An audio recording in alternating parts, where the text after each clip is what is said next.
Olá, amigos, sejam todos bem-vindos ao canal Embaixadores. É bom tê-los aqui para nós estudarmos mais uma vez juntos a palavra de Deus. Chegamos ao capítulo 13 do livro do Apocalipse. Esse é um dos capítulos mais ricos a respeito de conteúdo, aquele que desperta mais curiosidades, dúvidas, e eu estou muito feliz de ter a oportunidade de estudar esse conteúdo com você, tá bom? O capítulo 13, lembre comigo, ele está dentro da estrutura central do livro do Apocalipse, como a gente viu na estrutura do quiasma, que esse livro foi construído, isso lá no nosso vídeo sobre o capítulo 1, nós vamos ver que esse conteúdo do capítulo 13 está dentro desse esboço central e por isso a mensagem dele é muito importante. Nesse capítulo nós veremos os dois principais agentes que Satanás usa no final da história, no grande conflito contra o povo de Deus. Hoje nós vamos identificar quem nós entendemos que eles representam e de que forma eles atuam hoje e ainda atuarão no futuro, tá bom? Então vem comigo para que a gente possa estudar juntos esse tema. Vamos lá? Muito bem, amigos. Então já aqui na nossa tela, vamos começar o nosso estudo sobre o capítulo 13. Nós vamos provavelmente dividir o nosso capítulo aqui, o nosso estudo em duas partes, tá bom?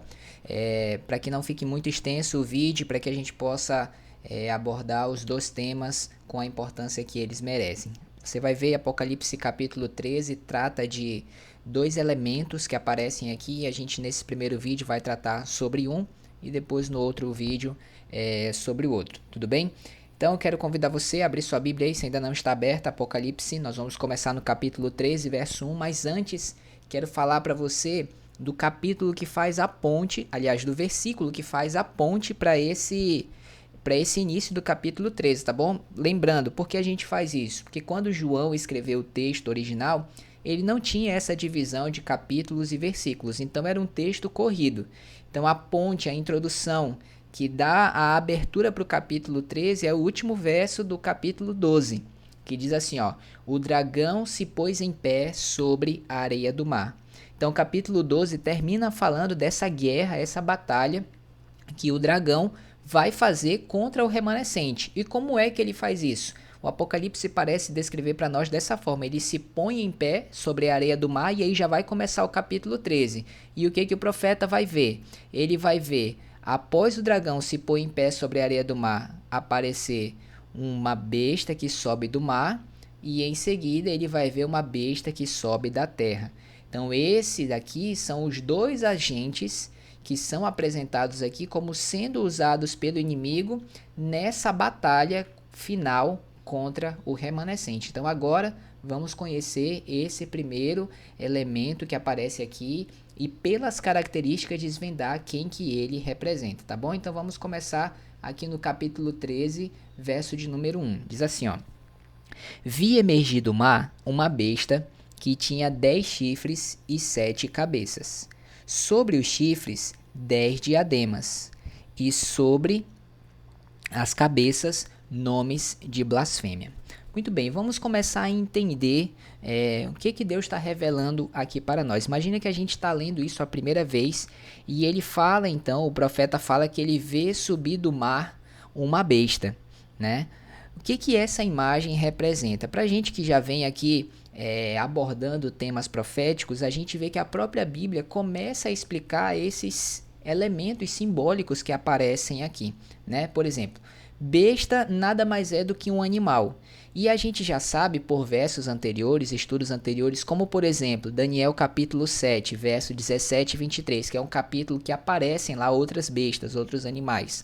Lá o anjo explica que quando um animal aparece na profecia bíblica, ele representa um rei ou um reino.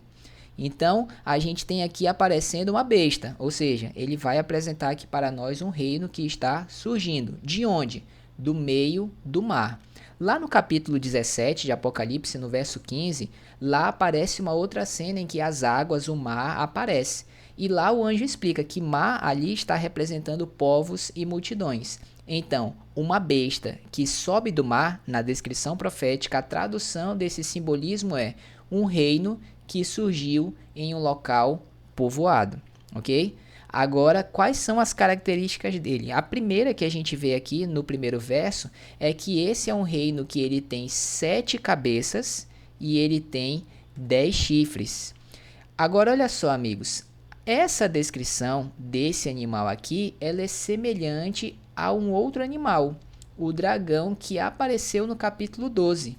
E a gente viu que esse dragão aqui, lá do capítulo 12, é uma descrição simbólica, profética, que a Bíblia está fazendo para representar um reino. Além de representar Satanás, claro, como diz no capítulo 12, verso 9, também representa um reino que foi usado naquela época para perseguir e tentar matar o filho da mulher. Esse reino, que é o dragão de 7 cabeças e 10 chifres no capítulo 12, era Roma Imperial. Agora aqui a gente está continuando vendo um outro animal que tem 7 cabeças e 10 chifres, mas a gente vê que agora ele tem uma aparência um pouco diferente. Ou seja, a primeira dica que a Bíblia está nos dando aqui é que esse é um reino que surgiu em um local povoado e que ele guarda certa semelhança com Roma Imperial. Ou ele é descendente, digamos assim, daquilo que foi Roma Imperial. Então é a primeira informação que a Bíblia está nos dando aqui, né? Outro detalhe interessante, esse animal aqui ele aparece com diademas. Lá quando o dragão apareceu no capítulo 12, as diademas ou as coroas que representam quem tem o poder civil na mão, essas diademas no dragão do capítulo 12 estavam sobre as cabeças, representando impérios que dominaram ao longo da história, e o fato de ter a coroa na cabeça significa que ele tem o poder civil na mão. Nessa besta aqui do capítulo 13 que estamos estudando agora, as diademas elas aparecem sobre os chifres, indicando que esse é um reino que surgiu em um local povoado, que guarda semelhança com Roma, que recebe ideias, coisas de Roma, mas ele não tem o governo civil propriamente na mão dele. Na verdade, estão sobre esses chifres. E a gente já viu que chifre, na profecia bíblica, isso também tem em Daniel 7:24, eles representam reis. Então, aqui nós temos um momento da história em que está surgindo um reino em um local povoado com semelhança com Roma, mas nesse momento que ele surge, quem tem o poder civil na mão são outros 10 reis e não ele propriamente dito. Então, vamos colocar aqui essas características, tá bom? E aí vamos continuar avançando. Ali a gente vai fazer o nosso quadro de resumo das características. Vamos para o verso 2 agora, capítulo 13, verso 2. Diz assim, ó: A besta que vi era semelhante a leopardo, com pés como de urso e boca como de leão. E deu-lhe o dragão o seu poder, o seu trono e grande autoridade. Então, mais algumas informações que temos aqui. Esse reino que está surgindo aqui agora, ele é descrito como tendo semelhança a leopardo, urso e leão. Se você for um estudante aí bem atento das profecias bíblicas, você talvez lembre de uma outra descrição profética em que esses 3 animais aparecem. Se você estiver bem lembrado, lá em Daniel capítulo 7, aparecem esses animais lá na profecia. Lá o leopardo é usado para representar a Grécia, o urso a Medopérsia e o leão Babilônia. E lá em Daniel capítulo 7, na verdade aparecem 4 animais. Aparece primeiro o leão, depois o urso, depois o leopardo e depois aparece um 4º animal, que é terrível e espantoso. Olha como a gente começa a aproximar os 2 assuntos, porque aqui a gente tem uma besta e ela tem semelhança a leopardo, urso e leão. Então é como se a Bíblia estivesse fazendo menção aqui de 4 animais, assim como aconteceu lá em Daniel capítulo 7. Só que lá, esse 4º animal que aparece, o animal terrível, ele tem um chifre pequeno, né? Ele tem um animal terrível com 10 chifres, como essa besta aqui, e depois aparece um chifre pequeno sobre ele. O animal terrível representa Roma Imperial e o chifre pequeno, que aparece depois na cabeça dele, representa Roma Papal. Então, olha só que coisa interessante, como os 2 assuntos eles estão se aproximando muito aqui para nos ajudar a entender quem é essa besta do mar no capítulo 13. Então, a gente tem um animal aqui que surge, um reino que surge em um local povoado, ele tem semelhança com Roma, ele não tem o poder civil na mão, mas ele tem a sua importância, porque ele está sendo descrito aqui na profecia. E aí, quando ele faz essa comparação com Daniel 7, ele descreve os outros 3 animais e falta o 4º, que aparece lá que é Roma Imperial. E aí aqui a gente tem essa besta, que é como se fosse um quarto animal, já que ela tem semelhança com esses outros três. Então parece que a Bíblia está querendo levar o nosso pensamento aqui para pensar em Roma. Roma Imperial e depois Roma Papal, ok? Mas vamos continuar avançando aqui para a gente conseguir delimitar bem de que Roma exatamente a profecia está falando, ok? Vamos ler mais um verso aqui. Apocalipse, capítulo 13, versos 5 a 7. Então vamos lá. Foi-lhe dada uma boca que proferia arrogâncias e blasfêmias, e autoridade para agir por 42 meses. Abriu a boca em blasfêmia contra Deus, para lhe difamar o nome e difamar o tabernáculo, a saber, os que habitam no céu. Foi-lhe dado também que pelejasse contra os santos e os vencesse. Deu-se-lhe ainda autoridade sobre cada tribo, povo, língua e nação. Muito bem, então vamos agora conseguir delimitar de que Roma exatamente a profecia está falando, a partir dessas descrições aqui. Essa besta, para a gente delimitar ela seria Roma Imperial ou ela seria Roma Papal? Uma primeira dica aqui que a gente já tem é que aqui no Apocalipse, Roma Imperial está descrita no capítulo 12, como o dragão, e aqui a gente está no 13, ou seja, a gente está após Roma Imperial. O que levaria a gente a crer que esse animal aqui muito mais se assemelha a Roma Papal. E a gente vai ver que essas características aqui parecem nos aproximar realmente disso. Por quê? Ele diz que esse animal aqui, esse reino, é um poder que comete arrogâncias e blasfêmias. De acordo com João capítulo 10, verso 33, a Bíblia lhe ensina que quando um homem ele quer se fazer igual a Deus, nesse ato ele comete blasfêmia. De acordo com Marcos capítulo 2, versos 5 a 7, a Bíblia lhe ensina que quando um homem ele tem a pretensão de perdoar pecados, nesse ato ele comete blasfêmia. Então essas são duas características que estão vinculadas a esse reino que nós estamos identificando aqui. Outro aspecto interessante, o período de atuação dele, 42 meses. A gente vai ver que 42 meses possuem 1260 dias e na profecia isso equivale a 1260 anos literais. Então esse é o período de atuação desse reino aqui. Além disso, este é um reino que ele vai contra o tabernáculo de Deus, ou seja, contra o sistema do santuário e contra o próprio Deus, podemos dizer assim.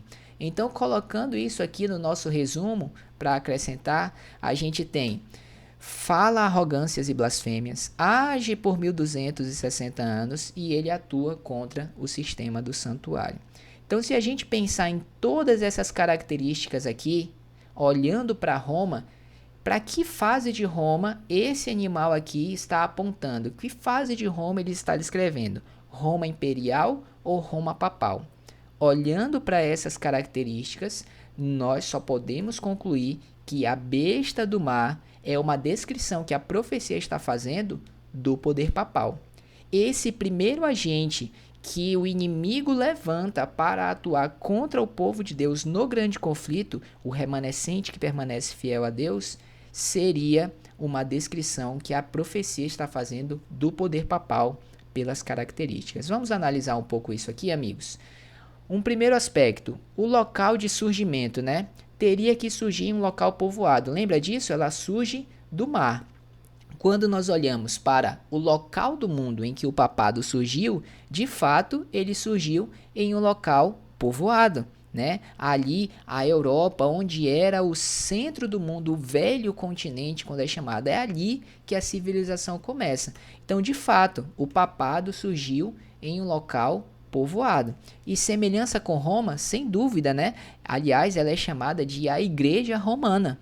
Então, ela surge ali também onde era o berço, o centro do Império Romano. E aí, a outra característica, né? Surgimento desse reino tem que ser após o período de Roma Imperial. Lembra por que isso? No capítulo 12, o dragão é Roma Imperial. A besta do mar surge no capítulo 13, então é depois dele. De fato, na história, o papado ele vai surgir depois de Roma Imperial. Então, nós vamos ter aqui, ó, no ano 313, o primeiro imperador de Roma que se torna cristão, Constantino, né? E aí ele torna o cristianismo a religião oficial do Império Romano. Então, até então, era paganismo, e a partir desse momento passa a ser o cristianismo. Então, o cristianismo, que era uma seita perseguida, nesse momento acaba a perseguição e ela começa a se aproximar do império. A religião cristã começa a se aproximar do império. Mas nós sabemos que essa conversão de Constantino ela foi muito problemática, porque ele não abandonou as práticas pagãs, pelo contrário, ele tentou fazer um sincretismo religioso, uma mistura entre conceitos e práticas que eles tinham no paganismo, tentar misturar isso com o cristianismo, e parte dos cristãos foram aceitando isso com o passar do tempo, né? Então, a religião cristã foi ganhando muito respeito e destaque dentro do império, era agora a religião do imperador, só que aí em 313 ele sai de Roma, né, da capital do império, e ele faz uma cidade para ele no outro extremo do império, Constantinopla, e ele vai morar lá. E o bispo de Roma, da cidade, já estava ganhando muito respeito. Quando o imperador vai embora, ele começa a ganhar cada vez mais respeito, né? Muitas vezes as pessoas chegavam para ele, para que ele resolvesse, solucionasse algum problema. Então ele começou a ganhar muito prestígio. Entretanto, o império agora tinha duas capitais. Então, em cada localidade do império tinha uma igreja, tinha um bispo. Cada bispo queria crescer cada vez mais em poder, porque isso significava benefícios para ele, né, por ter o prestígio com o imperador. Mas especialmente o bispo de Roma e de Constantinopla, eles disputavam, porque eram as duas capitais. Quem é o bispo mais importante do império, afinal? Em 476, Roma, a cidade de Roma cai para os bárbaros, e ali os bárbaros se estabelecem e eles passam a assumir o poder civil. E é interessante, porque a gente está analisando aqui que a besta do mar está sendo uma descrição do papado, e diz que, de fato, a diadema, lembra, o governo, o poder civil, está sobre os chifres, sobre as 10 tribos bárbaras, os 10 reis que derrubam a capital de Roma e eles assumem o poder ali. Então, nesse momento em que o papado está pouco a pouco se desenvolvendo, quem tem o poder civil na mão, nesse momento da história, é os bárbaros. Entretanto, aquela luta entre eles continua, lembra? E aí, em 533, o Justiniano, que estava lá em Constantinopla, faz um decreto declarando o bispo de Roma o pai de todas as igrejas do império. E pai, em latim, se diz papa. Então, aqui, 533 é quando vai surgir a figura do papado.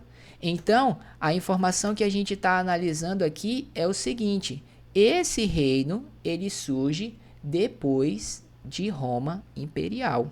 E o papado, de fato, vai surgir em 533. Roma, como cidade, cai em 476. E aí o papado vai surgir mais na frente. Então, de fato, o papado surge depois de Roma imperial. E quando ele surge, quem tem o poder civil na mão não é ele, mas os 10 reis. Relação com Daniel capítulo 7. Nós vamos encontrar aqui uma relação muito estreita pela descrição que é feita da aparência da besta, mas especialmente de maneira assim muito detalhada. A besta do mar, aqui no capítulo 13, ela se assemelha muito ao chifre pequeno que aparece lá em Daniel capítulo 7, no quarto animal, aquele terrível e espantoso que é Roma. Ele tem os 10 chifres, que são as tribos bárbaras que derrubam Roma e ocupam o lugar. E depois desses 10 chifres, surge o chifre pequeno. Então a gente tem um estudo aqui no canal sobre esse tema. Você pode consultar, vou colocar aqui no card para você assistir também, para a gente decifrar juntos lá quem é esse chifre pequeno. Mas veja a semelhança aqui, ó. Besta do mar, aqui no capítulo 13. Os 10 chifres, eles têm a diadema, né? Eles têm o governo na mão. E lá o chifre pequeno, ele surge no meio desses 10 chifres, que é quem estão dominando o Império de Roma. A besta do mar tem uma boca que fala coisas arrogantes e blasfêmias. E lá o chifre pequeno tem uma boca que fala com insolência. A besta do mar peleja contra os santos e os vence, já leremos sobre isso aqui. E o chifre pequeno faz guerra contra os santos e os vence. A besta do mar tem uma boca que fala blasfêmias, e blasfêmia significa uma ofensa a uma divindade, tá bom? E lá o chifre pequeno é descrito como falando contra o próprio Deus. Então, muito semelhante, né? Período de atuação, a gente já viu aqui 42 meses, ou seja, 1260 dias. E o chifre pequeno lá é descrito como atuando por 3 tempos e meio, que também vai dar 1260 dias. Ou seja, o mesmo tempo de atuação, o mesmo período de surgimento, a mesma característica, perseguição, falar contra Deus. Então, a nossa conclusão aqui, ao estudar, é que a besta do mar, na verdade, é o mesmo poder do chifre pequeno que foi descrito lá em Daniel, capítulo 7. Então, sem dúvida que a relação muito estreita. Agora, essa questão da arrogância e da blasfêmia, né? Falar coisas contra Deus, coisas ousadas. Tem um artigo de Lúcio Ferrari sobre o Papa, que ele fala que o Papa é de tão grande dignidade e exaltado que ele não é um mero homem, mas é como se ele fosse Deus e substituto de Deus. Olha só isso. Ele diz que o que quer que Deus faça, o vigário pode fazer. Então, isso aqui é de fato uma arrogância, né? É uma blasfêmia. Lembra que a gente viu? Quando o homem quer se fazer igual a Deus, nesse ato, ele comete blasfêmia, de acordo com a palavra de Deus. O Concílio de Trento falou o seguinte a respeito do Papa. Quando um criminoso confessa seus pecados ao sacerdote, na verdade ele abrangeu mais do que o Papa, né? Todos os crimes são perdoados. Então a Bíblia diz que somente Deus pode perdoar pecados, e quando um ser humano tenta fazer isso, esse ato é blasfêmia. Aqui eles dizem que ao confessar o pecado ao sacerdote, ele perdoa os seus pecados. Então isso, amigos, é blasfêmia de acordo com a palavra de Deus. E Deus descreveu esse animal aqui, dentre vários aspectos, como sendo um poder também blasfemo. E a gente infelizmente vê que essas características se aplicam ao poder papal. Período de atuação, 1260 anos. A história do papado também registra que ele teve esse período de atuação, né? O que é conhecido como Santa Inquisição. Começa em 538 e vai até 1798 depois de Cristo. E o que acontece aqui nessa data, meus amigos? Apocalipse 13, verso 3, diz algo para nós sobre isso. Lá diz assim: então vi uma de suas cabeças, da besta, né, como golpeada de morte. Mas essa ferida mortal foi curada e toda a terra se maravilhou seguindo a besta. Então ele vai descrever a besta e ele fala que em algum momento esse reino ele sofreria um golpe, né? Seria atacado como se ele fosse morrer, mas ele não iria morrer. Essa ferida seria curada e ele seria restabelecido. Então nós entendemos que essa ferida mortal é o que aconteceu em 1798, quando a igreja vinha de um longo período de supremacia sobre o mundo, e aqui nessa data Napoleão manda prender o Papa, recolhe da igreja os territórios que ela tinha, e assim, parecia que a igreja católica ia deixar de existir para sempre. Só que a profecia fala que apesar desse duro golpe, ela seria restaurada ao seu poder. E a gente ainda vê, né, a igreja existir hoje e ela ganhar cada vez mais respeito e prestígio no mundo. Então nós entendemos que é a continuação desse processo. Então, amigos, de fato, o poder papal agiu por 1260 anos, sofreu um duro golpe e agora vive o seu período de cura para retomar a posição que teve no passado. Um último aspecto que nós vimos aqui no nosso resumo, a questão de ir contra o sistema do santuário. Então, o sistema do santuário, ele nos ensina que só há um mediador, um verdadeiro sacerdote que media entre Deus e o homem, que é Jesus Cristo, né? Mas o sistema papal, infelizmente, coloca vários outros mediadores, né? Os bispos, os presbíteros, o papa, os santos, né? Maria, os apóstolos e tantos outros para mediarem entre o ser humano pecador e Deus. Além de ir contra o ensino bíblico de que os mortos nada sabem, ainda vão contra o ensinamento do santuário. Joga por terra, infelizmente, porque a Bíblia diz que só Deus, somente Jesus é o nosso mediador. Aqui tem inclusive uma oração, né, que é feita para Maria, pedindo que ela rogasse por cada um de nós, né, diante do Pai. Muito bem, então também temos esse aspecto aqui e contra o sistema do santuário. Então a gente vê aqui que de fato o poder papal ele possui todas essas características, o que é um indício para nós de que de fato ele é o primeiro poder que está sendo descrito aqui em Apocalipse capítulo 13. Muito bem, amigos. Agora essa questão da cura da ferida aqui, né? Como é que tem sido esse processo? Então a gente viu no slide anterior que o Papa foi preso em 1798, né? Foi levado para o exílio, pouco tempo ali depois ele morreu, mas não se passou muito tempo e um novo Papa foi eleito para o cargo, né? Então em 14 de março de 1800 foi eleito o Papa Pio VII. Em 11 de fevereiro de 1929 acontece um outro feito muito marcante, né, para o restabelecimento do catolicismo, que foi o Tratado de Latrão, quando Benito Mussolini indeniza a igreja, devolve para a igreja um território, o que hoje é o Vaticano, né, e ele torna o catolicismo a religião oficial da Itália. Nesse ato, a Igreja Católica passou a ter um grande prestígio novamente, algo que ela não vinha tendo desde quando Napoleão retirou o Papa do poder.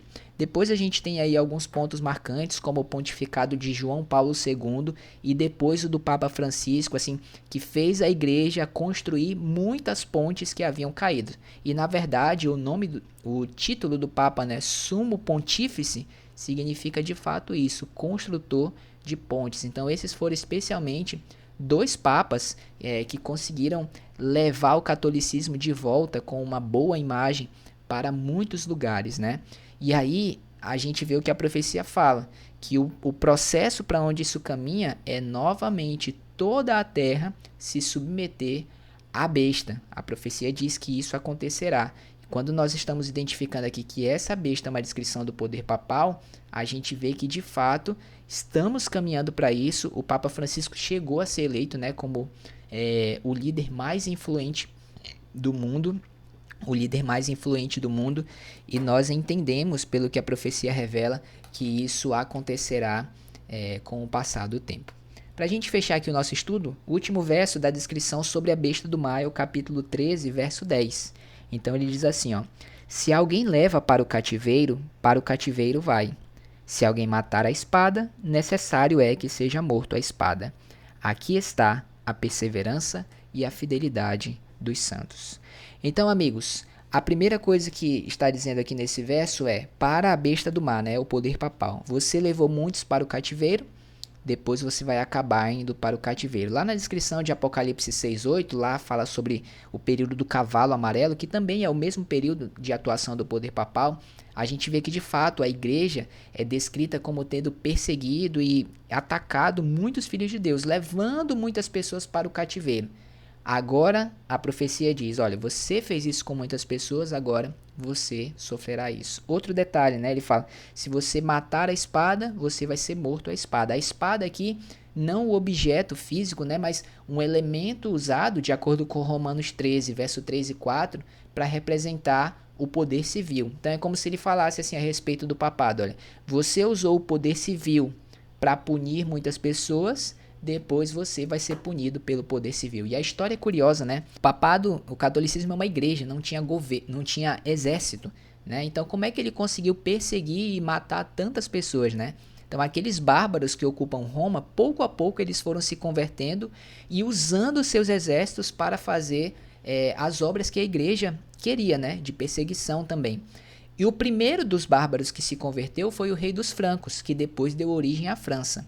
Napoleão, séculos depois, foi quem prendeu o Papa, era também lá da França, né? Imperador francês. Então a gente vê que isso é curioso, né? A França, o papado usou o poder civil, começando pela França, para perseguir, e depois ele sofreu o próprio ataque do poder civil, França, que foi quem o retirou do poder.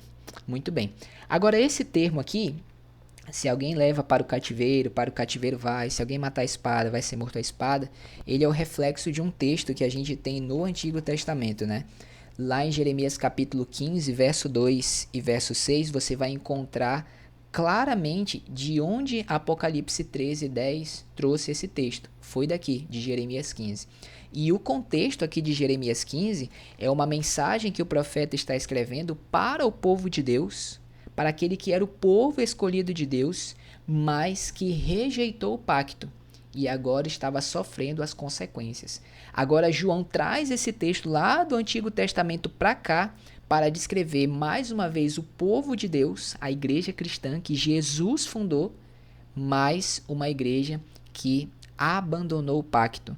Ela se prostituiu com os reis da terra, com as doutrinas erradas da terra, vinho de Babilônia, né? O Apocalipse vai falar muito sobre isso.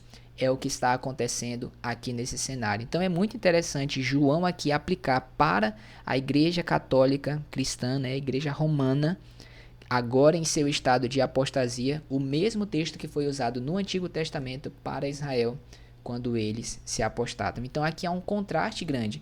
Enquanto o remanescente, aqui os santos, né, como diz no final do verso 10, eles perseveram em permanecer obedientes a Deus, obedientes ao pacto e, por consequência, à lei de Deus. Por outro lado, a gente vai ver aqui que o papado, representando todo esse grupo do cristianismo que abandonou o pacto, eles rejeitam os mandamentos de Deus e agora perseguem quem quer ser fiel. Né? E por terem rejeitado ao Senhor, agora ele vai atrás de um outro esposo. A igreja vai atrás de outro esposo. E é por isso que o verso 2 diz que ela recebe esse poder do dragão. E quando se vira para viver aqui, apenas no plano horizontal, ela alcança esse objetivo, né? Porque toda a terra se submete a ela. E aí ela se arroga a querer tomar o lugar de Miguel. Né? Porque o nome Miguel significa aquele que é semelhante a Deus, ou uma pergunta, quem é semelhante a Deus? Isso significa Miguel. E aqui no capítulo 13, verso 4, é dito da besta. Quem é semelhante à besta? Então é como se ela, além de abandonar o Senhor, agora ela milita contra o Senhor, porque ela deseja tomar o lugar de Deus e perseguir os seus filhos. E é dito ainda que ela recebe autoridade, né? Então, há todo um trabalho para que se submeta a ela, para que esse sistema que infelizmente está corrompido, agora domine a terra e persiga e oprima o povo de Deus. Então, amigos, essa é a descrição que nós temos em Apocalipse capítulo 13, a primeira besta, o primeiro animal que aparece aqui, a besta do mar, como sendo uma descrição, pela análise que fizemos, de Roma papal. Vamos agora descobrir de quem é que está falando o segundo animal que aparece no capítulo 13, a besta que emerge da terra. Eu aguardo você no nosso próximo estudo, tá bom? Até lá!